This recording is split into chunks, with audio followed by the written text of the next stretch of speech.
Martial Bellon, bonjour et merci d'être fidèle à ce rendez-vous de début de saison de SIG TV. Bonjour mon cher Jean-Claude. Pour laquelle nous sommes accueillis par un de nos partenaires, Mercure Centre.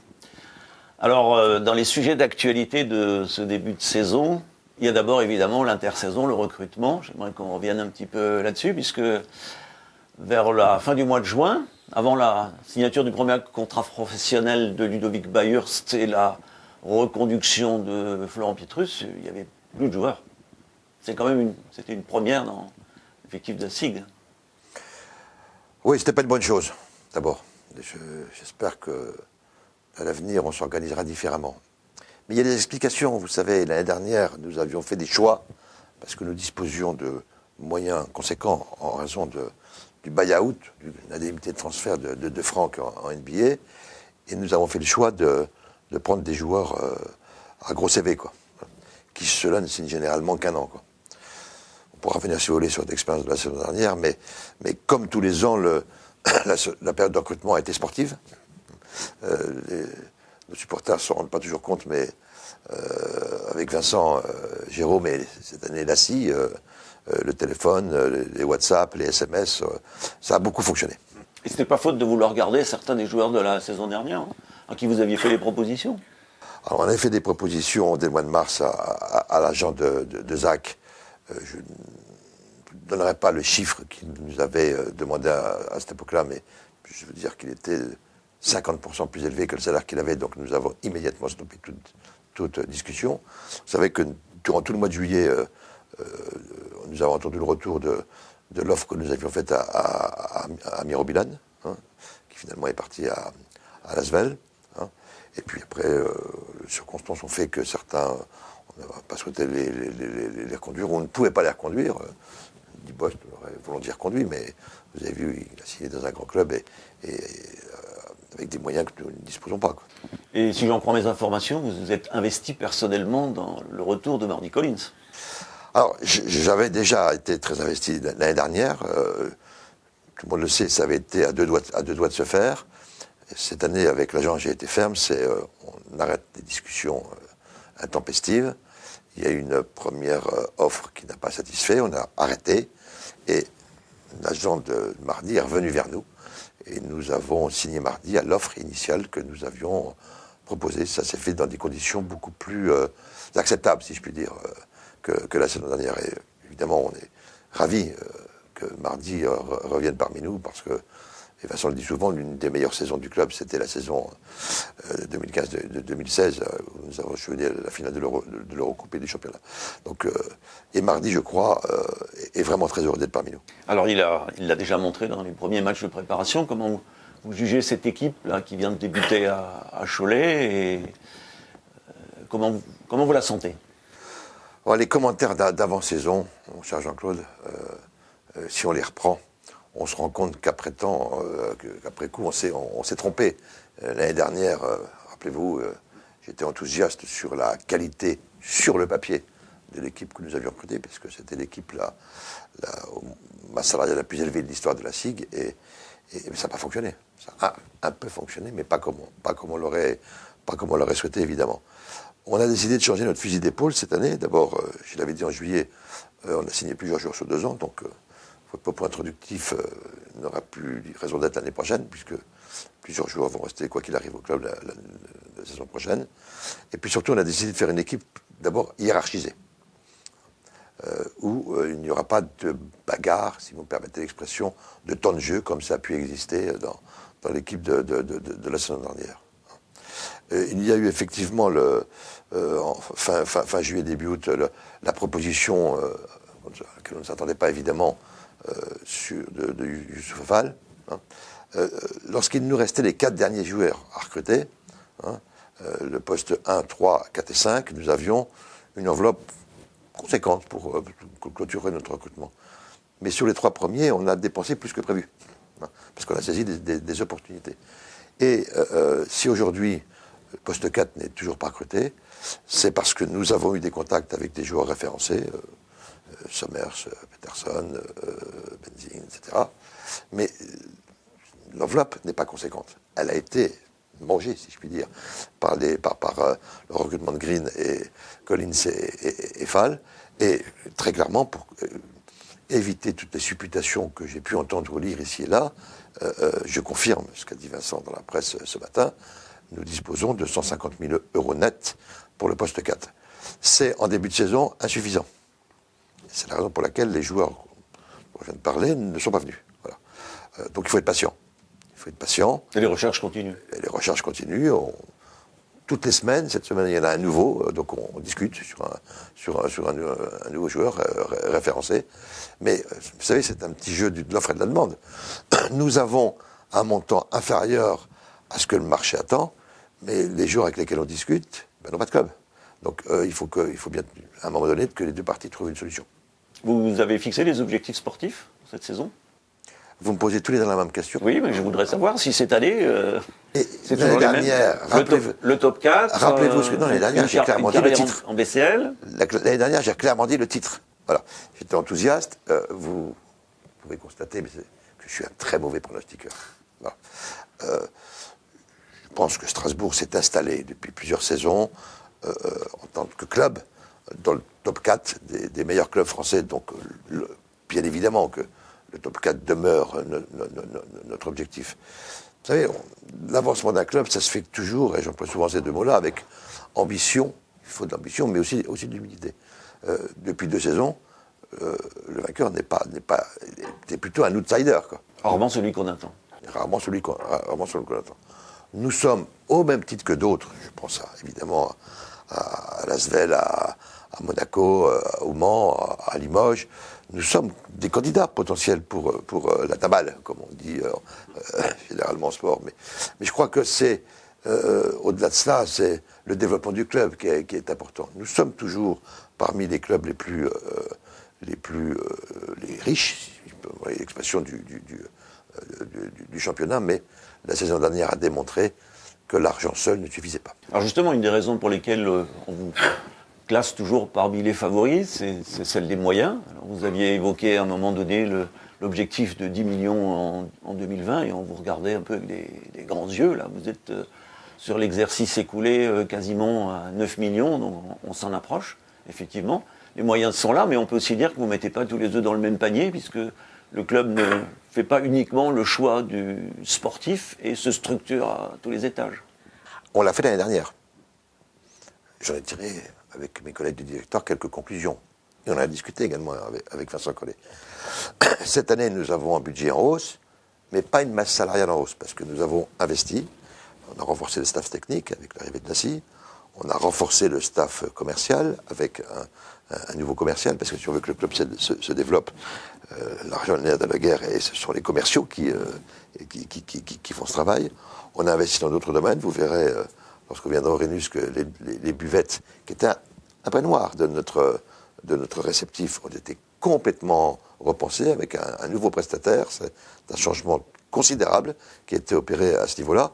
Et il y a d'autres investissements dans le fonctionnement du quotidien du club qui ont été faits. Donc, nous avons une baisse de la masse salariale de l'ordre de 150 000 euros net. Vous savez que, sans vouloir noyer nos interlocuteurs dans les chiffres, on parle soit de masse salariale nette, ce que touche le joueur, soit de masse salariale brute, c'est-à-dire ajouter les charges sociales salariales, soit encore de masse salariale globale, ce que paye l'employeur avec les chiffres de masse. Tout le monde s'y perd un peu. Donc restons sur la masse salariale nette. Elle était d'1,7 million l'année dernière, elle est d'1,550 million cette année. C'est d'ailleurs ce qui vous a valu le label or de la LNB. Alors c'est une très grande satisfaction que je vous remercie de souligner aujourd'hui, parce que c'est la récompense du travail de toutes les équipes de la SIG. Ça fait la Ligue a instauré les labels depuis 5 ans, ça porte sur différents sujets, la gouvernance, le marketing, la communication, les finances, le centre de formation, en dehors de tout aspect sportif évidemment. Depuis 3 ans, nous avons fixé comme objectif en interne, ça on ne l'a pas dit, d'obtenir ce label. Et toutes les décisions, tous les investissements que nous décidons se font en fonction de l'obtention de ce label, parce qu'en fait, et c'est bien là son intérêt, la Ligue a instauré ce label pour inciter les clubs à davantage se structurer. Le travail fait, et je les remercie publiquement devant vous aujourd'hui, par toutes les équipes de la SIG, parce qu'on les voit moins souvent que les joueurs, mais ils font un travail dans la coulisse important, c'est d'abord leur récompense. Et je suis très fier que nous soyons considérés de manière totalement objectivée, parce que c'est une commission qui, sur des critères à la fois objectifs et subjectifs, qui donne des points. Le fait que ce label nous soit délivré, en quelque sorte, une consécration comme étant probablement le club le mieux structuré de France. Mais pour qu'on soit considéré comme ce que nous souhaitons, on sait qu'il nous manque encore une chose. Mais on y arrivera. D'accord. Alors, justement, au printemps dernier, vous aviez rencontré Jordi Bertomeu à Barcelone, et vous avez choisi de vous engager cette saison pour la 3e fois en BCL. Qu'est-ce que vous pouvez nous dire sur l'évolution dans ce domaine, ou sur la réflexion qui est menée à la SIG? Alors d'abord, j'ai rencontré Jordi Bertomeu de manière transparente, puisqu'on l'a fait savoir, contrairement à ce qui a pu se passer dans d'autres sphères. Je crois qu'il est important d'avoir une stratégie claire. Je connais bien Jordi Bertomeu, vous le savez, on a joué l'Euroleague et l'Eurocoupe, et je souhaitais lui présenter l'état d'avancement de notre grand projet d'Arena, qu'il a regardé avec beaucoup d'intérêt. D'ailleurs, il m'a dit, tu sais Martial, j'ai vu beaucoup de projets d'Arena dans les clubs de ma vie, celui-là, il va aboutir, j'en suis certain. C'est de l'avis d'un spécialiste, donc j'espère qu'il a raison. Je lui ai dit que nous souhaitions, dès lors que nous aurions l'Arena, candidater à l'Euroleague, parce que je considère que l'Arena, c'est la raison essentielle pour laquelle nous avons bâti ce grand projet, c'est pour nous apporter des revenus supplémentaires. Aujourd'hui, je le dis clairement, la SIG n'est pas en capacité de jouer l'Euroleague avec la nouvelle formule depuis 2 ans, qui est puis une Coupe d'Europe, qui est un championnat. J'en oublie un peu, mais c'est pas du tout les mêmes types de dépenses, quoi. C'est pas du tout le même type de structuration d'équipe entre l'Euroleague d'aujourd'hui et l'Euroleague d'il y a 2 ans ou 3 ans que nous avons joué. C'est plus du tout la même compétition. Il faut donc se préparer à pouvoir la jouer dans des conditions économiques claires. On ne peut pas aujourd'hui. C'est pas manque d'ambition, c'est simplement un constat. Je voudrais rappeler que Fenerbahçe, l'année dernière, a perdu 17 millions, que le Real Madrid en a perdu 15, et que certains experts considèrent que les clubs d'Euroleague perdent un total cumulé de 200 millions. Voilà, donc on a une compétition où les clubs ont des difficultés économiques. Bamberg a pris une décision stratégique très importante cet été, de ne plus aller en Euroleague, et a choisi la BCL, pour des raisons économiques. Donc nous restons ambitieux par rapport à cet objectif de jouer la nouvelle Euroleague, si je peux employer cette expression, bien que ça fasse 2 ans maintenant, et lorsqu'elle va passer de 16 à 18, mais nous ne voulons pas y aller pour tuer le club. Bamberg a failli, et c'est ce que dit le dirigeant, être tué par cette compétition sur le plan économique, et a été en partie tué sur le plan sportif la saison dernière, puisqu'ils ont terminé 8e ou 9e de leur championnat. Ils ont abordé les playoffs, alors que c'est l'un des tout meilleurs clubs allemands des 10 dernières saisons. Donc il faut à la fois être ambitieux et vouloir se mesurer au meilleur, mais il faut être en capacité de pouvoir le faire. C'est ce qu'on construit, pas à pas. Vous avez rappelé qu'en 2015, certains pensaient qu'on était un peu utopiste, avec un budget de 10 millions à l'horizon 2020. Maintenant, je leur dis 12 millions à l'horizon 2023, puisque nous aurons l'Arena.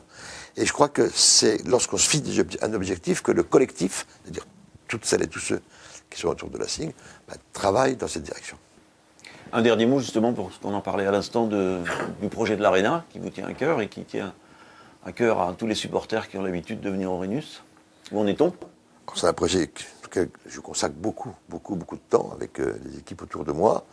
Je ne vais pas en dire beaucoup de choses aujourd'hui parce que je pense que nous ferons une conférence de presse au mois d'octobre, parce que nous allons déposer, si les dernières contraintes sont levées, le permis de construire.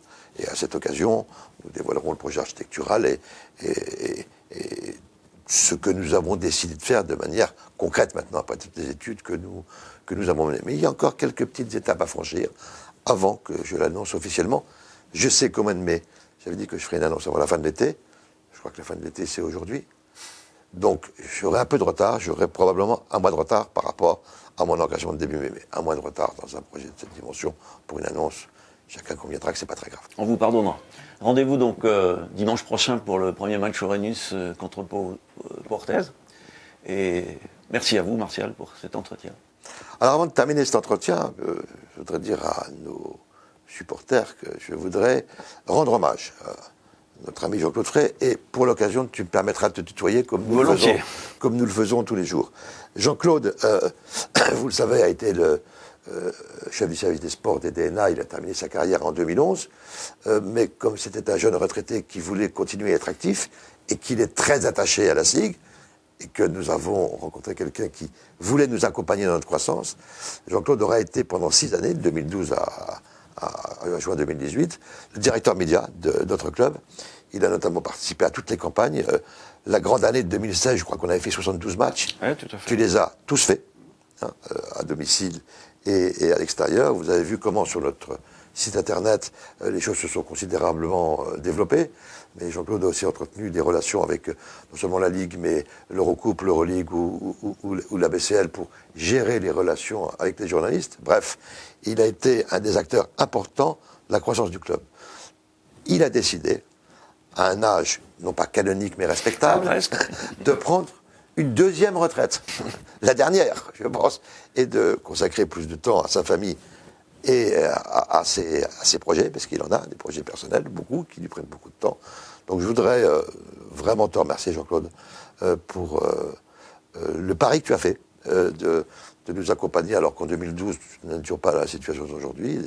Tu nous as fait confiance, avec l'aura que tu représentes dans le sport alsacien, de te mouiller avec nous pour faire grandir ce club. Si j'y ai contribué un petit peu, j'en suis particulièrement content. Tu y as pas mal contribué, parce que tu y as passé beaucoup de temps, mais tout n'est pas totalement terminé, parce que ces derniers mois, Jean-Claude, en dehors de ses activités personnelles auxquelles je faisais référence à l'instant, a consacré un temps très important à la rédaction du livre sur les 90 ans avec Dominique Wendling, membre du directoire, livre qui va sortir avant la fin de cette année, au mois de novembre. On aura l'occasion d'en reparler là aussi. Vous allez me dire, le président aujourd'hui dit, j'annonce pas, mais ça va venir, mais je pense que c'est un peu tôt pour en dire plus. Le bouclage est imminent. Hein. Ensuite, on va passer à l'impression, et à mi-novembre, ce livre ne sera pas disponible dans les bacs, comme on dit pour les disques, mais dans les rayons des bonnes librairies, sur le site internet, via une souscription que nous allons probablement lancer. On aura l'occasion d'en reparler. En tout cas, Jean-Claude, au nom de tous les supporters, mais aussi de tous les acteurs de la SIG, un grand merci. Merci, Martial.